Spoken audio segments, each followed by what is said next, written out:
ভাবিয়ে সকালবেলা আমি দেখি যে এরকম আওয়াজ, রাঙ্গা বঙ্গা ভূতু কই রে, আয় রে আয়, আয় আয় আয় আতু, আয় আয় আয়। কি ব্যাপার ভাবি, রাঙ্গা বঙ্গা ভূতু মানে তারা কে? ছোটবেলা গল্প শুনছো না, লাউগর একটা বুড়ি আসিল, শুনছি তো, কই বুড়ির 3টা কুত্তা আসিল, নাম আসিল রঙ্গা বঙ্গা ভূতু। হ্যাঁ, আমি ও আচ্ছা সেইটা। তো তুমি কেন এখন হঠাৎ করে সকালবেলা রঙ্গা বঙ্গা ভূতুরে ডাকছো? ইতানে বলে কি তা আনছে সীমান্তার ভিতরে, তা আমরা ইতানরে ফাড়াই। হ্যাঁ, এটি আবার বড় খেলোয়াড়, খেলবে এমন মাইনকার চিপায় গত 53 বছরে ভারত পড়েনি, আর এমন বাংলাদেশ দেখেনি। আমি অন্তত একটা জিনিসে খুবই স্যাটিসফাইড, যে যেভাবেই নেন, ওপার বাংলা থেকে তোমরা এপার বাংলায় ঢুকবা, কাশিমাসি নিয়ে এসে গাছের ঠাইল কাটবা, হ্যান্ড গ্রেনেড মারবা, আর মনে করবা বাঙালি আমরা দৌড়াইয়া সরিষা খেত দিয়ে বাড়িতে যেয়ে নাকে তেল দিয়ে ঘুমাবো। নো, বাংলাদেশ দেখাইছে কিভাবে প্রতিবাদ করতে হয়, দেখাইছে সো-কল্ড দেশপ্রেমিক রাজনীতিবিদদের, যারা ঢাকা শহরে মঞ্চের মধ্যে দাঁড়াইয়া ওই ভারতের গোষ্ঠী উদ্ধার করে, কিন্তু সীমান্তে যাওয়ার সময় তাদের সাথে ঝোলফিল করে। কালকে দাঁড়ানোর ক্ষমতা ছিল কয়জন রাজনীতিবিদদের বলেন তো? যদি শুধুমাত্র আমরা বলতাম যে প্রত্যেক দলের রাজনীতিবিদরা আপনারা সীমান্তে চলে যান, যাইয়া দেখি ভারতের সাথে লড়াইটা করেন, পারতো না। যেভাবে কৃষক, শ্রমিক, মজুর, লাঠি, কাঁচি, যার যা আছে তা নিয়ে ঝাঁপাই পড়ছিল। দর্শক, এই মুহূর্তে সীমান্তে খুবই উত্তেজনা চলছে। তবে আমি আমার বাংলাদেশের ভাইদের উদ্দেশ্যে আবারও বলি, সীমান্তে এই মুহূর্তে প্রবেশ করে না। বিজিবি কিন্তু আহ্বান জানিয়েছে, আমরাও জানাই। যাই হোক, এখন দেখেন গেলে কি কি ঝামেলা হবে।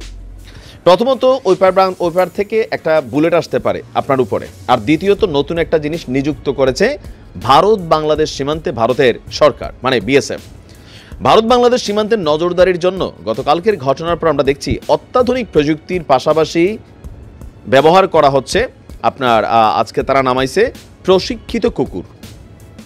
বিএসএফ এর Dakshinbanga frontier DIG N K Pandey জানাচ্ছেন, সীমান্তের প্রতিরক্ষা ব্যবস্থা জোরদার করতে অনেক অত্যাধুনিক প্রযুক্তি ব্যবহার করা হচ্ছে।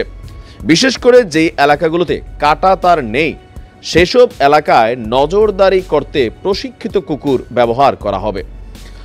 নদিয়া এবং উত্তর 24 পরগনার ভারত বাংলাদেশ সীমান্তের উন্মুক্ত এলাকাগুলোকে পাহারা দেওয়ার জন্য আপনার আনা হয়েছে বিশেষভাবে প্রশিক্ষিত 21 বছর বয়সী জার্মান ম্যালিনুইস প্রজাতির ম্যাক্স, মানে জার্মান শেফার্ড হিসেবে যেটাকে আমরা চিনি, ওই কুকুর। এর দেখভালের জন্য এসেছেন একজন প্রশিক্ষকও। সীমান্তের নজরদারির জন্য নাইট ভিশন ক্যামেরার সঙ্গে যুক্ত করা হচ্ছে ইনফ্রারেড ক্যামেরা, থাকছে আপনার স্পার্কলিং অ্যালার্মও, বিশেষ প্রযুক্তির থার্মাল স্ক্যানিং মেশিনও নজরদারির কাজে ব্যবহার করা হবে। শরীরের তাপমানের পার্থক্য চিহ্নিত করে অনুপ্রবেশকারীদের অবস্থান চিনিয়ে দেবে বিশেষ প্রযুক্তির অত্যাধুনিক এই ক্যামেরা। ভারত বাংলাদেশের সীমান্তের প্রায় 60 কিলোমিটার এলাকায় এই ব্যবস্থা চালু করা হয়েছে। অন্যদিকে জিরো লাইনে যাওয়ার জন্য চালু করা হয়েছে বায়োমেট্রিক ব্যবস্থা। এই শেফার্ড কুকুরগুলোকে রাতের বেলা সীমান্তে খোলা ছাড়া রাখা হবে। বারবার বলছি, এই কুকুর বড় ভয়ঙ্কর, খোবলায় ফেলবো কিন্তু ভাই। আমি আবারও বলি, দেখেন পেটের দায়ে এই মুহূর্তে সীমান্তে ভুলেও যাওয়া যাবে না। এরা যেই কুকুর এখানে রাখছে, যাদের কাছে রাঙ্গাবাঙ্গা ভূতু আছে, সাইরা দিলে বোঝা যাবে যে শেফার্ডরে আমাদের রাঙ্গাবাঙ্গা ভূতু কিভাবে দৌড়াইতে পারে, কিন্তু আপনি কিন্তু যাইতে পারবেন না। প্রশিক্ষিত কুকুর, গন্ধ শুনলেই বুঝা ফেলবে এটা বাংলাদেশি। কোত্থেকে এসে লাভ দিয়া ঝাঁপাইয়া পড়বে, আপনি ভাই মারা যাবেন। ঠিক আছে, তো আমাদের দেশীয় কুকুর আমরা চাই, যার কাছে যা আছে সীমান্তে দিয়া দেন। আমরাও দেখি শেফার্ড বনাম বাংলাদেশি কুকুর কেমন হয় নাকি।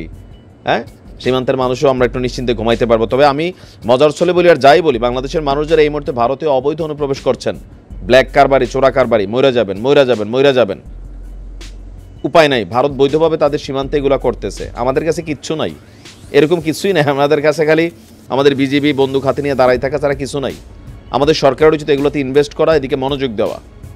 অন্তত এখন আমরা যেভাবে চোখে চোখ রেখে জবাব দিচ্ছি, সো আমাদের কাছে মেশিনারি তো থাকতে হবে।